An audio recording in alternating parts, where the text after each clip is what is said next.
tudo aquilo que me cerca. Despachos da nova ciência. Muito do que deixa as pessoas bem ou mal vem não de dentro delas mesmas, mas das suas circunstâncias. Isso me faz pensar muito mais em justiça social e nas questões mais amplas que ultrapassam o âmbito do indivíduo. Elizabeth Blackburn. Em 2009, Elizabeth Blackburn dividiu o Prêmio Nobel de Fisiologia e Medicina por seu trabalho sobre os telômeros, minúsculas estruturas de DNA localizadas nas extremidades dos cromossomos, não muito diferentes das ponteiras plásticas postas nas extremidades dos cadarços de sapato para evitar que se esfiapem. Essas pequenas capas ajudam a proteger a identidade dos cromossomos. E que bom que isso acontece, porque à medida que os cromossomos começam a se desintegrar, nós também nos desintegramos. Monitorar o comprimento e a estabilidade dos telômeros ao longo da vida, na verdade, pode nos fornecer muitas informações sobre saúde e longevidade. Ninguém pensaria nisso olhando para eles. Mas o que se descobriu a respeito dessas minúsculas estruturas biológicas também tem implicações sociais gigantescas. Um dos achados de Blackburn foi que os telômeros exibem efetivamente as marcas, ou melhor, os marcadores das circunstâncias nas quais vivemos. Surpreendentemente, ela descobriu que fatores como pobreza, racismo e a deterioração dos centros urbanos podem ter um impacto direto em nosso funcionamento genético e molecular. Como me disse numa entrevista a psicóloga Elissa Epel, colaboradora de pesquisa de Blackburn e coautora do sucesso de vendas O Segredo Está nos Telômeros, receita revolucionária para manter a juventude, viver mais e melhor, esses efeitos não são pequenos. A neurocientista Candace Lewis, cuja própria área de pesquisa é a epigenética, campo em expansão que investiga o impacto da experiência de vida na atividade dos nossos genes, vê as coisas da mesma forma. Cada vez mais, a ciência está provando esse modelo holístico de quem somos, disse ela. É mais do que apenas aquilo que está contido na minha pele, é tudo o que me cerca. Não ver isso é remover a cura da medicina. Por ter observado moléculas e cadeias de DNA, Lewis também se pegou erguendo os olhos para a pessoa como um todo, e do indivíduo para questões sociais mais amplas. Como especialista na complexidade do cérebro e do comportamento, sei que a coisa não se resume a cérebro e comportamento, disse a ex-pesquisadora do programa Fulbright. Um dos pontos mais importantes a serem lembrados no meu trabalho é quão maleáveis somos como organismo, quão reativos somos a estímulos ambientais ao longo da vida.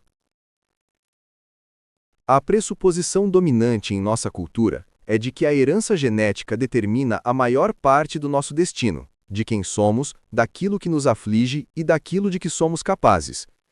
Em 2000, num pronunciamento na Casa Branca, Bill Clinton declarou que os achados do projeto Genoma Humano eram o mapa mais assombroso jamais produzido pela humanidade, emendando que estamos hoje aprendendo o idioma no qual Deus criou a vida. A nova ciência, previu aquele que em breve se tornaria ex-presidente, vai revolucionar o diagnóstico, a prevenção e o tratamento da maioria, se não de todas as doenças humanas, levando à cura de males como o de Alzheimer, o de Parkinson e o câncer, por meio do ataque às suas origens genéticas. 2 décadas mais tarde, sabemos que pouca coisa desse tipo aconteceu. E por um bom motivo. Na verdade, os genes não são a linguagem da vida. Assim como um alfabeto embaralhado ou um dicionário aleatoriamente organizado, não são uma peça de Shakespeare, e uma escala musical não é o equivalente a um solo de John Coltrane. Para que letras ou palavras se transformem numa linguagem, elas precisam ser organizadas, enunciadas, declinadas, pontuadas por pausas, enfatizadas ou suavizadas. Assim como qualquer bloco de construção, os genes ajudam a criar a linguagem da existência, mas é por meio das engrenagens da epigenética que eles são ativados, acentuados ou atenuados.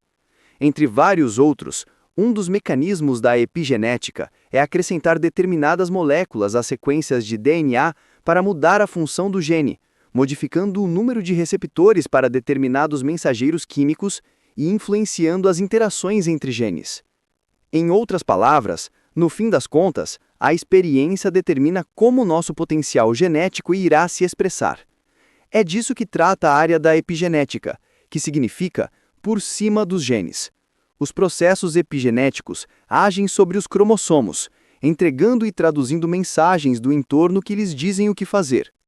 Tudo isso ocorre sem alterarem em absolutamente nada os genes em si. Como explica Marta Henriques, da BBC, a epigenética oferece um modo de se adaptar a condições instáveis sem provocar uma mudança mais permanente em nossos genes. Não que os genes não tenham importância. Com certeza têm.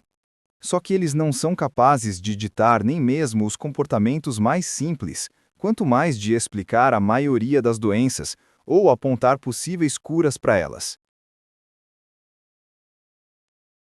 Longe de serem árbitros autônomos do nosso destino, os genes respondem ao seu entorno. Sem sinais do ambiente, eles não teriam como funcionar. Na verdade, a vida para nós seria impossível não fossem os mecanismos epigenéticos, que ligam ou desligam os genes em reação a sinais internos e externos ao nosso corpo. A epigenética renova nossa compreensão do desenvolvimento humano, desde o embrião até a pessoa adulta, e até mesmo de como nossa espécie chegou aonde chegou. Conversei com um dos principais pesquisadores dessa área, Moshe Schiff, na prestigiosa Faculdade de Medicina da McGill University. A teoria evolucionária é difícil de mudar porque ela se tornou quase uma religião da ciência, disse ele, e qualquer questionamento dela fica parecendo uma heresia, um questionamento do sistema como um todo, o que obviamente não é. A epigenética não nega a evolução. A epigenética faz parte da evolução, mas exige um olhar novo sobre como ela funciona. A nova biologia aprimora a visão darwiniana padrão de mutações espontâneas e seleção aleatória como motor da adaptação das espécies. Ela demonstra que as circunstâncias em si podem determinar a forma como os genes se ajustam ao entorno. Dito de outra forma, nossa vida é o que acontece quando a vida age sobre a vida. Schiff e sua equipe em Montreal conduziram um dos mais citados estudos de epigenética com implicações importantes para nossa forma de ver o desenvolvimento, o comportamento e a saúde. Eles trabalharam com ratos de laboratório para examinar o efeito das interações da mãe e do filhote durante os primeiros dias após o parto, na forma como os descendentes reagiam ao estresse pelo resto da vida, se de modo adequado e confiante, ou, pelo contrário, com ansiedade e hiperreatividade. O foco era o eixo HPA, o circuito de regulação do estresse entre o hipotálamo e a hipófise e as suprarrenais. Em especial, os pesquisadores observaram as moléculas receptoras do cérebro responsáveis por modular o estresse, ou seja, por garantir um comportamento adequado na presença deste. Criaturas com reações ao estresse mal autorreguladas serão mais ansiosas, menos capazes de enfrentar desafios ambientais corriqueiros e apresentarão o estresse excessivo, mesmo em circunstâncias normais. O estudo mostrou que a qualidade do cuidado materno inicial tinha um impacto causal na capacidade bioquímica do cérebro dos descendentes de reagir ao estresse de forma saudável até a idade adulta. Marcadores epigenéticos cruciais, ou seja, o modo como determinados genes se expressavam, eram diferentes no cérebro dos ratos que tinham recebido mais ou menos cuidado no contato com a mãe. De modo impressionante, os descendentes, por sua vez, transmitiam aos próprios descendentes o tipo de cuidado materno que houvessem recebido. Schiff e seus colegas mostraram também que, nas descendentes mulheres, a qualidade do cuidado materno afeta a atividade receptora do estrogênio, um hormônio feminino fundamental, impactando os padrões de cuidado materno em sucessivas gerações. Por meio da manipulação engenhosa da população de ratos estudada, inconcebível numa pesquisa com humanos, constatou-se que tanto os efeitos fisiológicos quanto os comportamentais de padrões iniciais de cuidado eram não genéticos, ou seja, não eram transmitidos por meio do chamado código genético, que permanecia intacto. Eram, isso sim, epigenéticos, ou seja, determinados pela forma como os diversos tipos de cuidado materno influenciavam a atividade genética no cérebro dos descendentes. O comportamento materno específico monitorado por esses pesquisadores era quão amorosamente as mães limpavam ou lambiam seus filhotes. Pode ser que você se pegue dizendo: tá, mas isso eram roedores no laboratório. O que esses achados significam para pessoas no mundo real? Uma pergunta sensata, para a qual a natureza providenciou uma resposta eloquente na forma de uma nevasca devastadora em janeiro de 1998, justamente na mesma província em que Schiff e sua equipe tinham trabalhado. Considerada um dos piores desastres naturais da história do Canadá, a nevasca deixou muitos moradores de Quebec sem calefação e energia elétrica. Quanto mais estresse objetivo as grávidas tiveram que suportar durante esses dias difíceis, em fatores concretos e mensuráveis como blackout, frio intenso e estragos em casa, mais a fisiologia de seus filhos foi marcada por essa adversidade até próximo da puberdade. Os participantes tinham origens socioeconômicas, culturais e étnicas semelhantes e moravam numa mesma área fora do centro metropolitano. Ao longo dos anos de acompanhamento das crianças, disse Susan King, professora de psiquiatria na McGill University, observamos que esse estresse objetivo explicava como as crianças se diferenciavam em toda uma série de coisas: linguagem, IMC, índice de massa corporal e obesidade, secreção de insulina, o sistema imunológico. Até o QI delas foi afetado. Vimos também um aumento da incidência de asma, acrescentou Schiff, bem como um aumento dos genes inflamatórios e imunes vinculados à autoimunidade. Eu deveria enfatizar que as mães não são as únicas a transmitirem para os filhos perturbações crônicas no aparato de estresse do corpo. Num experimento, ratos machos saudáveis foram incomodados por uma série de fatores de estresse: mudanças frequentes de gaiola, luz ou ruído branco constantes, exposição ao cheiro de faposas, confinamento dentro de um pequeno tubo e assim por diante. Eles então eram cruzados com fêmeas não estressadas, que proporcionavam aos filhotes um cuidado materno totalmente adequado. Seus descendentes apresentaram reações enfraquecidas ao estresse e padrões atenuados de hormônio do estresse. Em outras palavras, apesar de todos os esforços das mães, os pais haviam transmitido os efeitos perturbadores pelo seu esperma. Em humanos, o estresse paterno, no início da vida de uma criança, também pode ter efeitos duradouros, no mínimo até a adolescência. A diversidade, tanto nas mães quanto nos pais, apresenta vínculos confiáveis com o perfil epigenético dos filhos, concluiu um grupo de pesquisadores. As circunstâncias socioeconômicas também podem alterar o epigenoma, a rede de influências epigenéticas sobre os genes. O incansável Schiff se uniu a cientistas do Canadá e do Reino Unido para estudar o funcionamento epigenético de uma ampla gama de genes em amostras de sangue de homens britânicos de meia idade. Os alvos do estudo tinham começado a vida em extremos opostos do espectro pobreza-riqueza, alguns pobres, outros ricos. A expressão dos genes daqueles nascidos mais ricos era marcadamente distinta daquela observada em seus equivalentes criados em situação de desvantagem.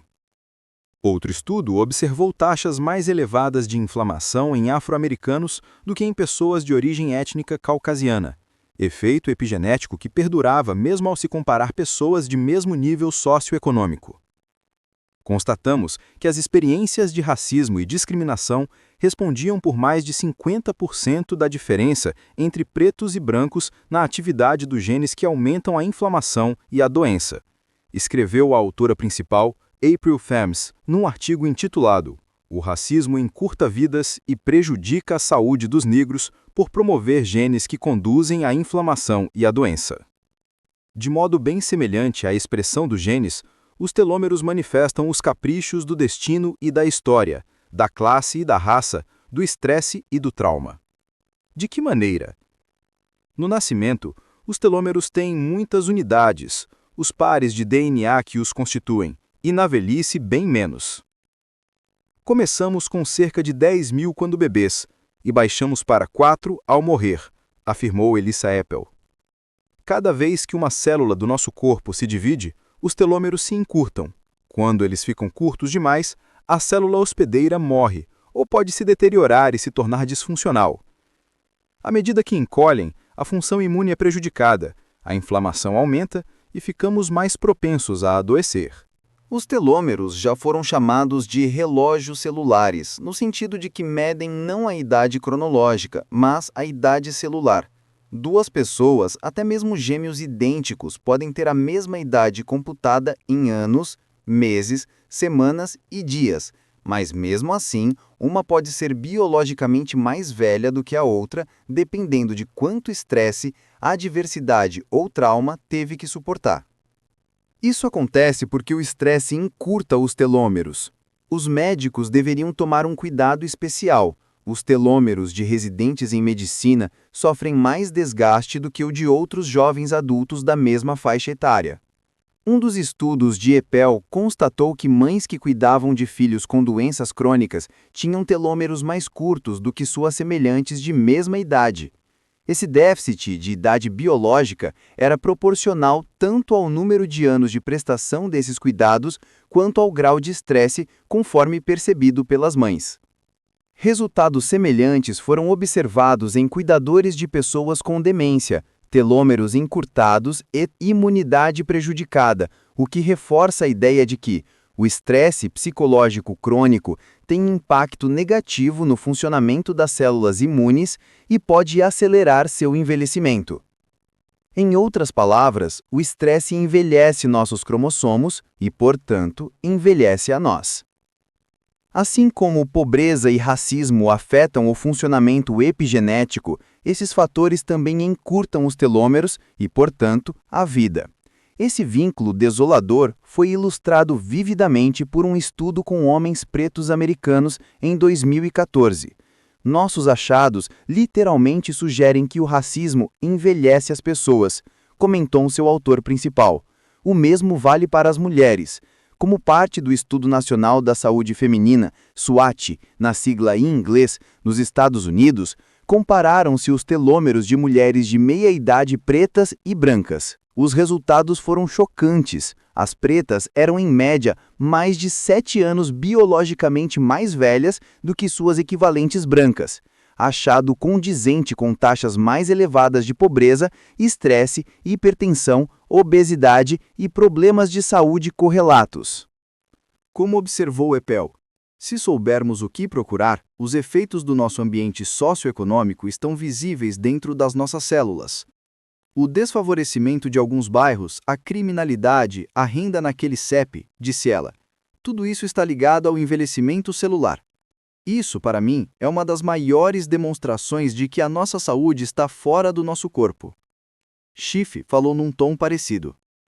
Nós passamos um século obcecados com mudanças químicas, pensando que tudo que é químico é verdadeiro e qualquer coisa que não seja química é falsa. O que a epigenética nos ensinou é que as mudanças sociais na verdade não são diferentes das mudanças químicas. Uma se manifesta na outra. Felizmente, a porta dos efeitos ambientais se abre para os dois lados. De fato, as experiências que aumentam a resiliência ao estresse podem alongar nossos telômeros, mesmo diante da doença ou da adversidade. Isso foi demonstrado pelo trabalho do EPEL e seus colegas com pessoas que meditam, pelo trabalho de Jim Brody com adolescentes americanos desfavorecidos e em outra pesquisa com homens afetados pelo câncer de próstata. Este será um tema recorrente conforme avançarmos.